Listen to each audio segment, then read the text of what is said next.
like it's tragedy. Tragedy. I think we all wanted this so badly for so many different reasons. And I think could be that sometimes when you want it too bad, you put yourself in a position where you can't perform to the level needed. And at the end of the day, I just don't think we had enough. Yeah. Thank you, Jason. We'll now start with questions, and we'll go first to Stephen Goff from the Washington Post. Stephen, go ahead. Hi, Jason. It's been a few cycles now that the U.S. has struggled qualifying for the Olympics. Is there something deeper here that's going on, or what? Can you put your finger on it? I think there's a lot of consideration, Stephen. First and foremost, just the time of the year that the qualification is in. I think it puts an American team in a difficult place because of the fact that we are just now entering preseason.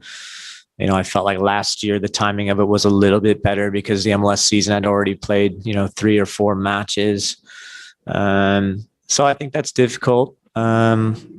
The only solution I would say there is that, if you can get the European players that are in mid-season, then perhaps you're in better shape. But we all know the difficulties of that as well.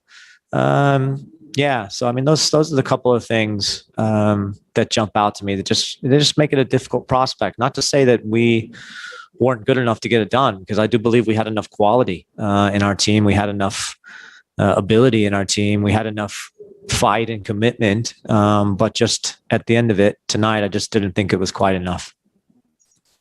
Thank you, Stephen. Next up, we'll take Sam Stechkol from The Athletic. Sam, go ahead. Hi, this is actually Paul Tenorio. I jumped on Sam's link, which is why I'm on there. But Jason, when you look at the performance today and maybe even over the entire tournament, where do you think things fell short? And I guess on the attacking end, what do you think kind of kept things from connecting in the last couple games? Thank you. Yeah, Paul, it's a good question. I think, again, it just comes down to general sharpness of players. I mean, I don't know that I've ever seen a game where we've had players miscontrol the ball so much, balls rolling under people's feet, passing out of bounds. These are things that are just really, you kind of scratch your head and you're thinking, what's going on here? But, I also have been around the game enough in our country at a pro level to tell you this is what you see in preseasons.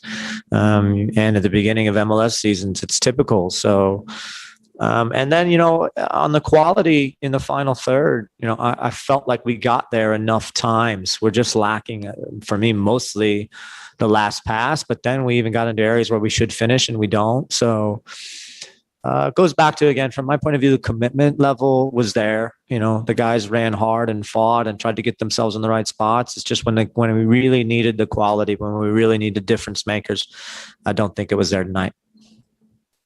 Thank you, Paul. Next up, we'll take Michele Giannone from Univision. Michele, go ahead. Hi, Coach. Thank you, Chris. You just touched on this a little bit. Obviously, you guys had the quality. Do you think it was just a matter of too much pressure on the guys' nerves? That especially what happened? You just touched, but just the mental side. Yeah. No, I think, whatever it was, whether it's just the fact that we all had so much pent up angst at wanting it so badly that we couldn't quite relax in the moments that we needed to. I mean, I felt like there was so much time and space in the ball, and we had guys just absolutely rushing every decision. It's just a little strange. And, these things happen in the game. These are young players that need to continue to push forward and continue to improve, and the more experiences that they have in pressure situations, and I think they learn to cope with them and perform better through those. But for this afternoon, again, I don't fault the effort at all. I just don't think the quality was quite there. Thank you, Michele. Next up, we'll take Jeff Carlisle from ESPN. Jeff, go ahead. Thanks, Chris. Hi, Jason. I'm curious as to your thoughts about the first half, because it did seem like you guys struggled on the attacking end, and that happened in particular. Whereas in the latter half, you had you applied all the pressure. I mean, what did you think specifically about the first half? I think the first half looked a lot like the Dominican Republic first half. We have players that aren't moving. We have people on the ball that aren't committing, defenders to make decisions, to open up spaces. We have guys that look like they just don't really want the ball. And so, again, it just kind of goes back to mostly mentality for me. That's my opinion right now. And I could have it wrong, but, I think at the end of the day, it just wasn't quite there from a confidence point of view.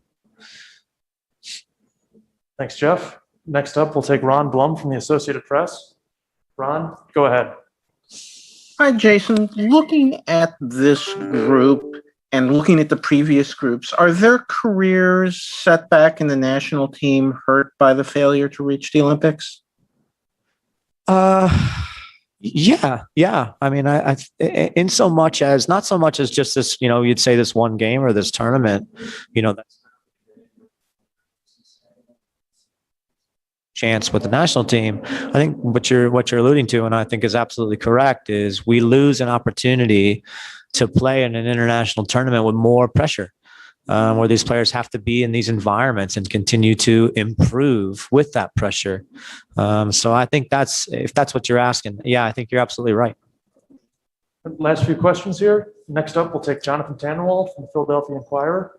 Jonathan, go ahead. Thank you. Jason, you mentioned bits and pieces of things lacking qualitatively with this squad. You've alluded to it a couple of times now in your remarks. And I wonder if you have any regrets about decisions that you've made along the way here, whether they be roster chosen or lineups or what. Oh, yeah, absolutely. I mean, I'm already. This is who I am as a person. I will look first and foremost at myself and think back about the decisions that were made, about the roster, about the form of the players that were coming in, the players that weren't here, of course. Absolutely. Anybody that knows anything about me knows that I point the finger at myself absolutely first. Having said that, it's a collective effort. It wasn't just me making those decisions, but I'm more than willing and able to take the brunt of the blame. No problem. We'll now take our final question from Ryan Tulnick of Goal.com. Ryan, go ahead. Hey, Jason, obviously you've talked a lot here about, what happened today and what's happened through this tournament. But at the end of the day, you have, 20 young men in that locker room right now with bright futures ahead of them and everything like that. What do you kind of say to those guys to pick them up? Obviously, I'm sure just like yourself, they're all crushed, but they have other games to play. How do you kind of pick them up? Yeah, no, that's a great question. And I've already said it right before I came in here. I made a point to go in there right away.